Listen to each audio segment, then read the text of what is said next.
Pelarang warga berjualan di rumah, warung sembako langsung disita. Mana perasaan hati nurani kalian? Di mana? Ini saya lagi hamil ini. Sumpah.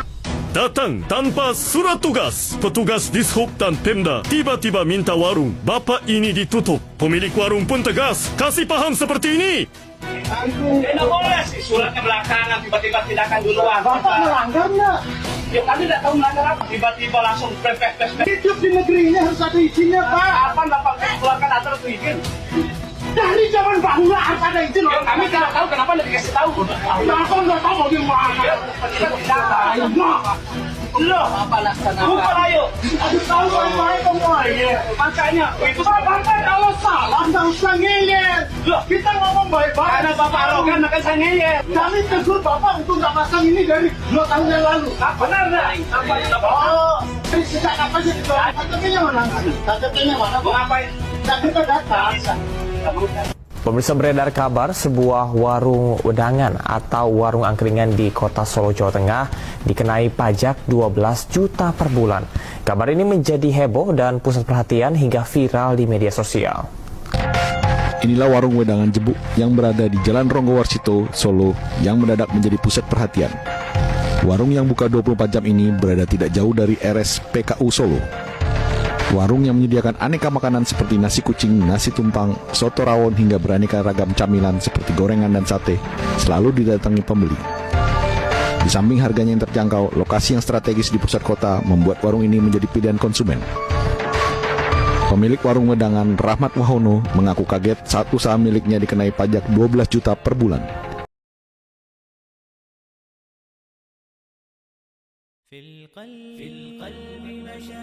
Assalamualaikum warahmatullahi wabarakatuh. Apa kabar Kofizen semuanya? Semoga kita selalu dalam lindungan Allah Subhanahu wa taala. Kofizen semuanya. Apa yang saya sampaikan kali ini bukan untuk provokasi, apalagi memanas-manasi supaya keadaan kita semakin kacau, tidak, tapi coba kita renungkan. Kenapa Allah Subhanahu wa taala memilih negara kita Indonesia yang mayoritasnya adalah umat Islam? Umat Islam terbesar di dunia ada di Indonesia. Kenapa Allah Subhanahu wa taala begitu banyak menguji kita? Kita diuji dengan perpecahan kelompok.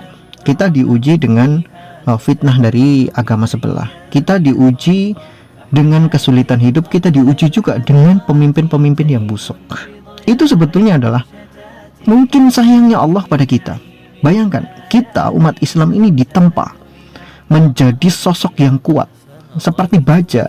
Baja itu semakin dipukul-pukul, semakin banyak dia pukul, dibakar, dipukul, maka akan menjadi semakin kuat. Begitu juga bangsa kita.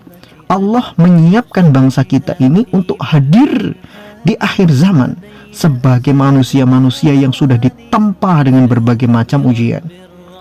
Mungkin kita akan melirik bagaimana Arab Saudi, tapi perbedaan mental kita dengan Arab Saudi itu beda, bro. Benar-benar beda. Kita ini mental baja, sedangkan mereka itu mental tahu yang cuma disentuh aja penyok. Kenapa? Karena mereka tidak terbiasa dengan kehidupan yang sulit. Mereka makan sudah tidak pernah mikir mereka kekurangan ini itu. Cari pekerjaan mereka sudah disiapkan oleh negara, tunjangan sudah disiapkan negara. Kita itu lahir saja sudah bawa utang. Kita kalau mau sukses itu ngerangkak dari bawah. Kita kalau mau jadi orang hebat, bikin usaha, bangun dari usaha kita sendiri, modal kita sendiri. Ketika kita sudah sukses, datang pejabat pajak minta duit dari kita, katanya ini setoran untuk negara, padahal masuknya ke kantong-kantong mereka sendiri, kan gitu. Kita kurang hebat apa gitu. Bangsa Indonesia ini adalah satu-satunya bangsa yang luar biasa. Dari dulu kita itu dijajah. Lepas dari Belanda, kita dijajah Jepang. Lepas dari Jepang, kita dijajah oleh pejabat-pejabat korup. Iya kan? Sampai sekarang ini pejabat-pejabat korup, pejabat-pejabat yang mereka itu dolim, itu masih terus menjajah kita. Dulu kita ditakut-takuti oleh Belanda. Kita membayar pajak, untuk bayaran pajak itu mereka nggak peduli anak istri kita makan atau enggak, kita ini panen kita ini cukup atau enggak, yang penting kamu harus wajib bayar pajak. Sama saja sekarang juga begitu. Kita ada uang atau tidak, kita ini punya harta atau tidak, sekarang ini posisinya. Ketika negara mengatakan kamu harus bayar pajak, bagaimanapun tetap harus bayar pajak. itu sudah masuk hitungan. Kalau kita telat ada dendanya, itu sudah dihitung dan dijadikan hutang. Kita berhutang pada negara lewat pajak itu. Tapi apa yang sudah kita bayarkan itu ternyata tidak pernah kembali kepada kita. Kembalinya hanya untuk kesenangan para pejabat-pejabat di atas. Nyatanya infrastruktur, kemudian bangunan-bangunan, baik jalan mau bangunan ini, bangunan itu, tender sini, tender situ, semuanya itu dibayar lewat apa? Lewat hutang luar negeri, bukan lewat pajak kita. Pajak kita larinya kemana? Ya hanya untuk menggaji pejabat-pejabat itu. Jadi teman-teman semuanya, inilah Allah Subhanahu wa Ta'ala sebetulnya sedang menyiapkan kita. Sebentar lagi kita ini kan menjelang hari akhir, dan kita sudah hidup di akhir zaman. Makanya nanti ketika kita menghadapi hadis-hadis Rasulullah Shallallahu Alaihi Wasallam, kita itu udah nggak kaget ketika Rasulullah menggambarkan tentang As-Sufyani yang nanti akan muncul di Damaskus. Dia membantai anak-anak, kemudian penguasa zolim, menindas rakyat. Kita udah biasa bro, kita udah nggak kaget kalau nanti muncul di akhir zaman begitu. Kita udah ngomong, kita udah punya, udah pernah, udah ada gitu, dari dulu udah seperti itu gitu. Kemudian ketika kita muncul Dajjal bisa menghidupkan orang mati, kita juga jawabnya apa? Alah, di Indonesia udah banyak kayak gitu. Tuh, itu paling-paling cuman saudaranya Kufron. Kan gitu jawaban kita.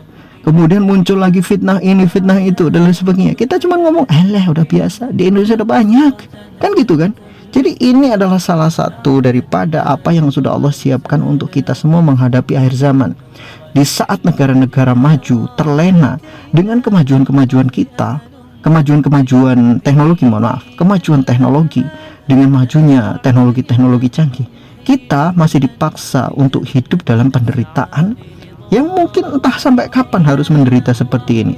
Di saat negara-negara lain bercocok tanam itu sudah menggunakan alat-alat pertanian yang canggih, kita masih menggunakan alat-alat yang manual. Ya, ini juga salah satu dari rencana Allah Subhanahu wa Ta'ala. Coba bayangkan, ketika tiba-tiba meteor dari atas itu jatuh, biar nabrak bumi, kemudian semua teknologi hancur. Siapa yang bisa bertahan? Kita nanam padi nggak bingung. Yang penting ada air, yang penting ada cangkul, ada sapi, sudah selesai, pajak aja jadi. Masih pakai manual nggak masalah. Coba negara lain, contoh Jepang, ketika teknologi semuanya mati, coba apa yang terjadi? Bisa mereka bercocok tanam? Nggak bisa. Orang-orang Jepang itu kalau nggak ada pekerja dari Indonesia, mereka itu nggak makan bro. Pertanian mereka itu dipegang oleh buru-buru dari Indonesia. Yang terjun ke sawah, nanam padi mereka itu siapa? Orang-orang Indonesia. Jadi luar biasanya di situ. Makanya kalau ketika kita nanti menjelang hari kiamat ditimpa dengan begitu banyak fitnah, kita ini udah biasa, nggak kaget. Inilah mungkin salah satu kecintaan Allah kepada kita, dimana kita selalu diberikan banyak ujian, cobaan. Negara yang begitu kaya raya ini, tapi kenapa rakyatnya tidak makmur? Bisa jadi memang ini rencana Allah Subhanahu wa Ta'ala, menyiapkan mental kita sebagai mental terbaik menghadapi akhir zaman.